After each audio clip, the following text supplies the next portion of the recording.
నమస్తే.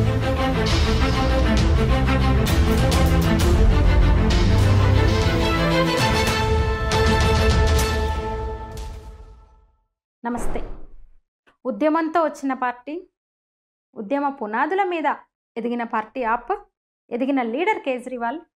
అయితే తెలంగాణ ఉద్యమం నుంచి, తెలంగాణ ఉద్యమాన్ని నెత్తినెత్తుకొని ప్రత్యేక రాష్ట్ర ఆవిర్భావం కోసం పార్టీ పెట్టి కేసీఆర్ కూడా అట్లాగే ఎదిగాడు. అక్కడ కేజ్రీవాల్ 12 ఏళ్ళు ఢిల్లీని వెళ్తే కేసీఆర్ కూడా వరుసగా 2 సార్లు 10 ఏళ్ళు తెలంగాణ నేలాడు కొత్త రాష్ట్రాన్ని. అయితే కేసీఆర్కు కేజ్రీవాల్కి ఇది ఒక్కటే కాదు, చాలా పోలికలు ఉన్నాయి, ఎన్నో పోలికలు ఉన్నాయి. ఆప్కు బీఆర్ఎస్కు, కేసీఆర్కు కేజ్రీవాల్కు 2 కూడా ఉద్యమ పార్టీలుగా, ఉద్యమం నుంచి వచ్చిన పార్టీలు, ఉద్యమ ప్రస్థానం నుంచి వచ్చిన పార్టీలు, ఉద్యమ నాయకులుగా వచ్చిన వాళ్ళు ఇద్దరు కూడా కేంద్రం మీద తొడగొట్టారు. నరేంద్ర మోదీ సర్కార్ మీద, బీజేపీ సర్కార్ మీద. తరచూ ఫెడరల్ సిస్టమ్ అంటూనే కేంద్రంతో కయ్యానికి కాలు దువ్వడం అలవాటు చేసుకున్నారు. ఇన్నేళ్ళు జరిగింది అదే.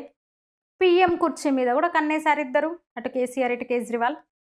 ఇక జాతీయ పార్టీగా ఎదిగే క్రమంలో కేసీఆర్ బొక్కబోర్లా పడితే కేజ్రీవాల్ మాత్రం రికార్డు సృష్టించాడు. ఇదొక్కటే.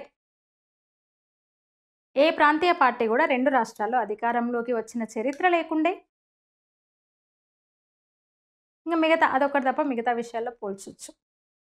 ధనిక రాష్ట్రం తెలంగాణ ఏర్పడే నాటికి, విభజన జరిగే నాటికి మిగులు బడ్జెట్ నుంచి లోటు బడ్జెట్కు తీసుకొచ్చాడు కేసీఆర్.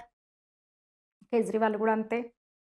విపరీతమైన అప్పులు, బీభత్సమైన అవినీతి అక్కడ ఇక్కడ, అటు ఢిల్లీలో ఇక్కడ తెలంగాణలో. ఇక్కడేమో అదనంగా కుటుంబం. ఇక ఈ పార్టీని ఆ పార్టీని, వీళ్ళని వాళ్ళని లిక్కర్ బంధం కలిపింది, లిక్కర్ కలిపింది. ఇంకొక ముఖ్య విషయం 2 పార్టీలకు పోలికేంటంటే, ఉద్యమం మొదలుపెట్టిన రోజున అక్కడ అవినీతి అసలైతే ఆ ఉద్యమం మొదలుపెట్టింది అన్నా హజారే జన్లోక్పాల్ బిల్లు కోసము. ఆ ఉద్యమాన్ని అడ్డు పెట్టుకొని ఎదిగాడు కేజ్రీవాల్. ఆ ఉద్యమం అవినీతి వ్యతిరేక ఉద్యమం. అలాగే పార్టీ ఆప్. ఆ సమయంలో ఆ రోజున కేజ్రీవాల్ వెంట ఉన్న ఎవరు కూడా ఆ తర్వాత లేరు. సిద్ధాంతకర్తలు, మేధావులు ఎవరు కూడా అక్కడ లేరు.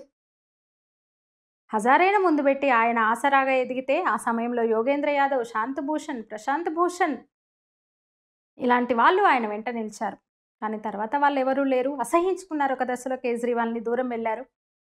ఇక్కడ కేసీఆర్ జలదృశ్యం ఏర్పడిందే తొలిదశ ఉద్యమకారుడు కొండా లక్ష్మణ్ బాపూజీ ఇంట్లో.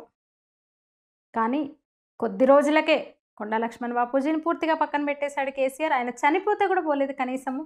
ఎవరు ఆయనతో అంటే ముందు నుంచి ఉన్న సిద్ధాంతకర్తలు, తెలంగాణ ఉద్యమకారులు ఎన్నో త్యాగాలు చేసి అటు తొలిదశ ఉద్యమంలో పాల్గొని ఆ తర్వాత కూడా మళ్ళీ మలిదశలో కూడా కేసీఆర్తో నడిచిన వాళ్ళు ఎవరు కూడా లేరు చివరి వరకు.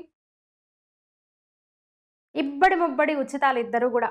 మొదటి 5 ఏళ్ళు కాస్త బాగుంది అనిపించింది. ఆ తర్వాత మాటలే తప్ప చేతలు లేవు. ఇక కిందటి ఎన్నికల్లో అయితే ఢిల్లీలో మొహల్లా క్లినిక్లు, స్కూల్స్, మోడల్ స్కూల్స్ 1-2 చూపించి ఇంత చేసి ఇంత చూపిస్తూ చేసేది గోరంతా, చెప్పుకునేది కొండంతా అన్నట్టుగా. ఫ్రీ కరెంటు, ఫ్రీ వాటర్కు మీటర్లు తీసేసి ఇంకా రెండోసారి కుర్చీ ఎక్కిన తర్వాత విపరీతమైన అవినీతి. అక్కడ ఆ పార్టీ, ఇక్కడ ఈ పార్టీ. ఇక్కడైతే అదనంగా కుటుంబ పాలన. అదే వాళ్ళ కొంప ముంచింది అవినీతే. చావు దెబ్బ కొట్టారు ఓటర్లు, ప్రజలు. అలా అక్కడ సామాన్యుడి పార్టీ, ఇక్కడ జాతీయ పార్టీగా వెళ్తా తన కొడుకు ఇక్కడ చూసుకుంటాడని ఎన్నో కలలు కన్న కేసీఆర్ రాజకీయంగా పూర్తిగా పతనమయ్యారు. అక్కడ కేజ్రీవాల్, ఇక్కడ కేసీఆర్. మరీ దారుణం ఏంటంటే ఇద్దరిని కూడా 12 ఏళ్ళు 10 ఏళ్ళు ముఖ్యమంత్రిగా చేసిన నాయకులను, ఉద్యమం నుంచి వచ్చిన నాయకులను చిత్తుగా ఓడించారు. ఎమ్మెల్యేలుగా కూడా గెలిపించుకోలేకపోయినారు ప్రజలు. 10 ఏళ్ళు సీఎంగా ఉండి ఎమ్మెల్యేగా ఓడిపోయారు. ఇద్దరు కూడా చిత్తుగా ఓడిపోయారు. ఉద్యమంతో మొదలుపెట్టి వచ్చి ఉద్యమ స్ఫూర్తిని వీడిన వాళ్ళ గతి ఇదనమాట. అసలు అసహించుకున్న పరిస్థితి వాళ్ళ వెంట ఉన్న వాళ్ళే. డబ్బున్నోళ్లకు, ఇక్కడైతే అసలు చుట్టాలకు రాజ్యసభ సభ్యత్వాలను కట్టబెట్టిన పరిస్థితి. మొదట్లో ఉన్న వాళ్ళు ఎవరు అక్కడ లేరు, ఇక్కడ లేరు. కేజ్రీవాల్ వెంట లేరు, ఇక్కడ లేరు. తెలంగాణ కోసం అంటూ తెలంగాణను వ్యతిరేకించిన వాళ్ళని పక్కన పెట్టుకుని మంత్రులను చేసిన ఘనత కేసీఆర్ది. అయితే అక్కడ కూడా అంతే. సిసోడియా లాంటి వాళ్ళు, సత్యేంద్ర జైన్ అసలు విపరీతమైన అవినీతి ఆరోపణల్లో కూరుకుపోయినారు. ఇన్ని పోలికలు ఉన్నాయి బీఆర్ఎస్కు, ఆమ్ ఆద్మీ పార్టీకి, అలాగే కేసీఆర్కు, కేజ్రీవాల్కు.